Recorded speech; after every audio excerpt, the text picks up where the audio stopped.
What's going on, everybody? This is dkdynamite, and tonight we're going to be talking about how to complete all challenges as a part of the Boys event in Modern Warfare 3. Definitely stay tuned. But before we jump into that, be sure to hit that subscribe button down below, drop a like, and also as a reminder, there's plenty of brand new coverage that's going up over on detonated.com for those out there like myself who prefer articles over videos, and of course, plenty of tweets every single hour on Detonated's Twitter. Now, as I'm recording this, a new trailer just went ahead and dropped for Season 1 Reloaded, and it's a trailer that's focused all on the brand new 6v6 map, which is Rio. So we got a bit of a gameplay overview of this new map here in the short 40-second trailer. And as a reminder, tomorrow the mid-season update does go live at 9 a.m. Pacific, 11 o'clock Central, and 12 o'clock Eastern. Call of Duty also posted a bit of a map guide over on the COD blog for those out there that want to learn more about the spawn points and how to play this map through objective modes in any match of multiplayer. But they also released an image of the TAC map for those out there that are interested. I'll be live streaming here on the channel in the morning as we break down the brand new patch notes and as we cover all the new content in multiplayer, zombies, and even Warzone. But as you guys are probably aware, we are getting another Boys crossover here in Season 1 Reloaded, and we have a challenge event that's also releasing on the 17th, and the event is called Supe Siege. Now, these challenges are exclusive to multiplayer, which means you cannot do any of them in Warzone or even zombies. A bit different from last year, since we ended up getting a Temp V LTM for Warzone, but nothing for MW2 multiplayer. However, there were diabolical camo challenges allowing you to go ahead and progress all of them in any mode of your choice to get your hands on some VOT-themed universal camos. This time around, it's a bit different. There's only one challenge requiring you to actually play the new souped up LTM in multiplayer, which is kind of a kill confirm reskin. And as a huge reminder too, if you don't have an event tab in MW3 or Warzone, don't worry, you can still complete the challenges and unlock the rewards even if you can't see your progress on those specific challenges. For whatever reason, since the launch of the game, some folks out there just have never had an event tab but have still been able to progress through any and all of the challenge events to get any of the free rewards, cosmetics, camos, so on and so forth. COD updates did mention that a fix should be rolling out shortly for that problem,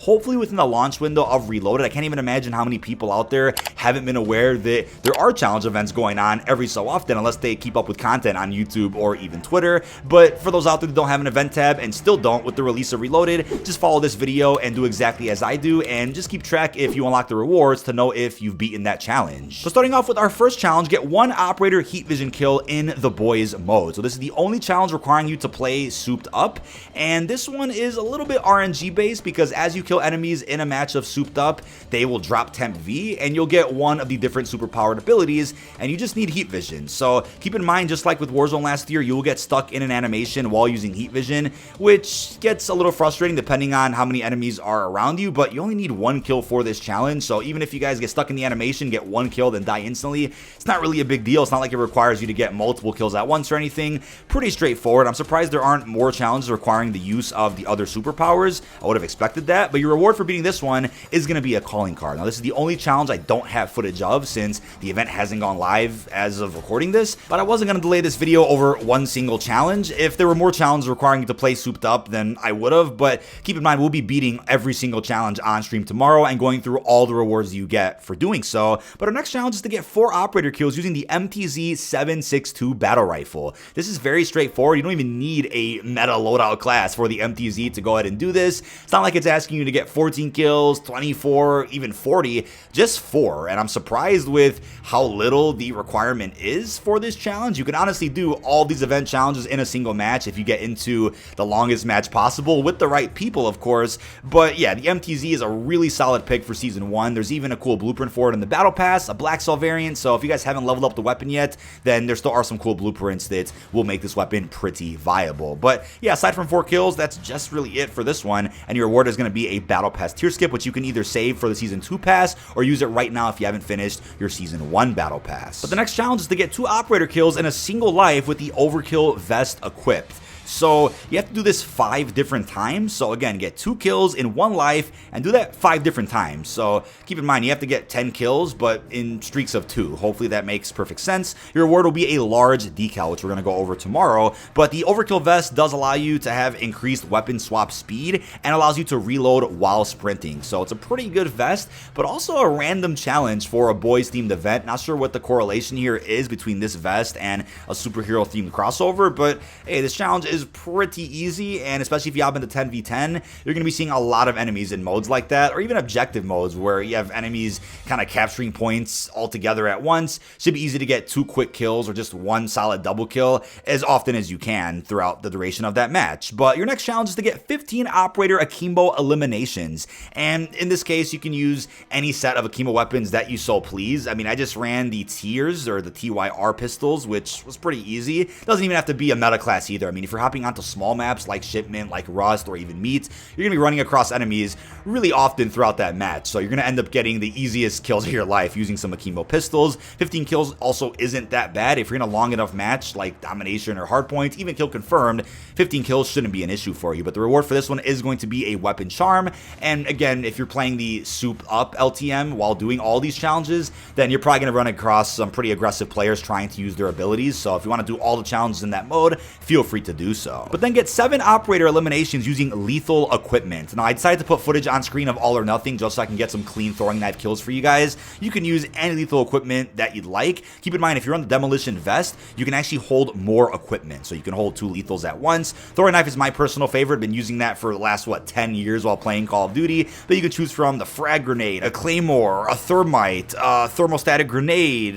You can do a proximity mine, drill charge, Semtex, C4, a throwing star, and even a breacher drone. Right, this game offers quite a few number of lethals that you can choose from. So whatever floats your boat, right? And again, if you're playing in smaller maps like Shipment, Rust, or Meat, if you guys have those available, or even play matches at 10v10 where there's lots of enemies constantly roaming around, then getting kills with lethal equipment will be relatively straightforward. But your reward is going to be a double XP token, which you can use now if you need to level up a bit more, or you could even save that for a future season if you guys want. But last and certainly not least, deactivate 20 pieces of equipment using the DDoS field upgrade. Your reward for that's going to be an emblem, and that's easier said than done because there's a bit of RNG here depending on other enemies in your lobby to go ahead and use equipment in that match. I typically see the most equipment being used in objective modes. I really never see much equipment used in TDM or kill confirm, but if you're playing domination, even hardpoint, I constantly see trophy systems being thrown out, proximity mines, and a ton of other equipment. So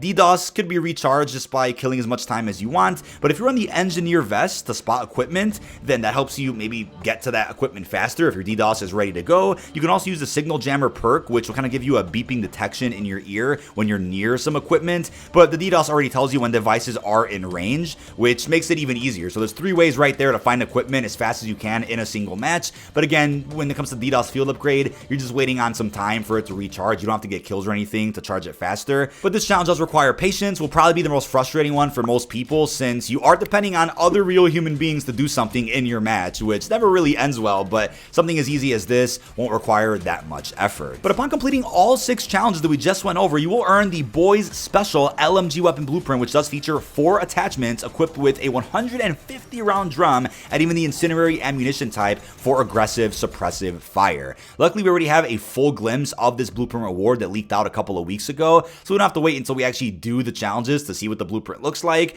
It's pretty cool looking and perfectly fits the theme of the Boys TV show. Again, season 4 of the Amazon Prime series does end up dropping. I believe it's going to be in June according to rumors as of right now, but this is cool. I mean, last year we got some universal camos to unlock. This time around we got a blueprint, so hey, still free content. Free is free. Hopefully you guys do like the blueprint itself, and we'll be testing it out on stream and getting plenty of good gameplay with it once we do go ahead and unlock it. And I'll tell you what's really strange though, prior to the announcement of Season 1 Reloaded, some challenges did leak out for this Boys event, and it was originally leaked out to be an event called The Boys versus the 7. And what's interesting is that the challenges I just went over for you guys were a part of the 7 faction, whereas there's still a bunch of challenges that kind of just disappear. They were supposed to be for the Boys faction, but a joke that we made on stream recently is that it doesn't even make sense to have an event like that in Call of Duty since we don't have any operators a part of the Boys. I mean, if we would have got Billy Butcher, that would have made sense, and Starlight doesn't really count since she was originally in the 7. All operators that we have right now are a part of the 7, right, including A-Train and Firecracker, so I get why they probably didn't go through with this extra challenge event called The Boys versus the 7. I mean, there's another game right now, a mobile game, I think it's Team Fortress, that actually is releasing operator skins for Billy Butcher, Soldier Boy, even Huey. I wonder if Call of Duty was trying to go ahead and get the licensing to do that, but couldn't because maybe that mobile game did it first, and maybe they were planning on doing the boys versus the 7 event for MW3, but now they're not going to, unless there's a third collab that happens later this year, or unless these challenges I'm about to go over are a part of some secret unlocks. These look like they're canceled, unfortunately, but here's what the challenges were if you guys are interested. Get 3 operator kills without reloading 7 times, kill 5 people affected by electric discharge in the boys mode, get 10 operator tech stance kills using the KV inhibitor, collect 25 temp V syringes in the boys mode, again souped up for multiplayer, get 25 melee kills with the black light flashlight equipped, and then win 7 games of the boys LTM. Not sure what happened to these, but if anything does change where these are secret challenges or do get added back in, I will pin a comment down below and make a follow-up video to this one as soon as we learn more information. But don't forget, with the boys collaboration, we're also going to be getting 2 new bundles, A-Train and Firecracker.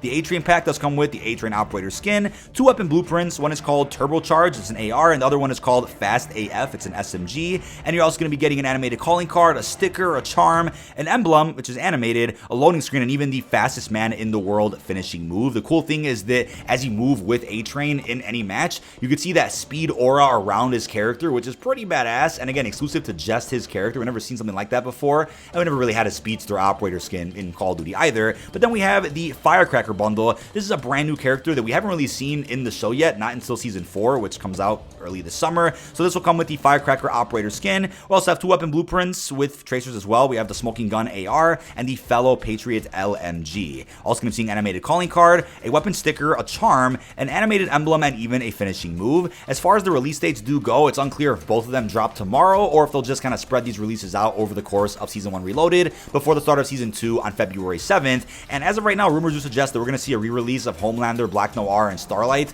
I mean, you can already use those skins in-game now if you bought them in MW2, thanks to Carry Forward. But for those that missed out on buying them last year, I believe they are going to be dropped again in the shop before the end of Season 1, but I will keep you guys posted on that one. But that is about it. This has been dkdynamite. Leave your thoughts down below in the comment section. What are your thoughts on all the challenges as of right now for the boys event here in MW3? That was a quick little walkthrough on how to complete every challenge as a part of Supe Siege. Again, I'm only missing footage for the souped up LTM one where you have to use heat vision. We'll be getting that on stream tomorrow as we go ahead and beat every challenge, and we'll go through all the rewards as well. But luckily we already know what the mastery reward is, which is a cool blueprint. But leave all your thoughts down below. Really hope you've enjoyed, and peace out, everybody.